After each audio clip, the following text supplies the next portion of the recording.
your name, brother? Dhairya. That's as Gujarati as it gets. Dhairya Gujarati, right? आप कुछ snacks carry कर रहे हो क्या? होगा आपके पास brother? पक्का कुछ निकल आएगा यार. नहीं, Gujaratis always have snacks, always. And for some reason they call it snakes. ऐसा लगता है बड़े सारे सांप आने वाले हैं.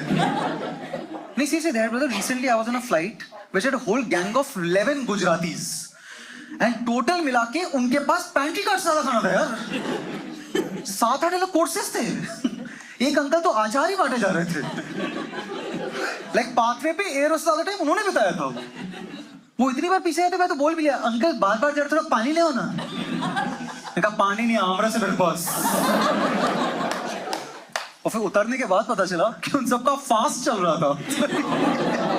फास्ट वाला है भाई. So we are an intercommunity couple, and a lot of people ask us that is it challenging to be an intercommunity couple? Is it challenging? And Alex, it's not for us because it depends on who's from what community, and by that I basically mean who's from a patriarch community and who's from a matriarch.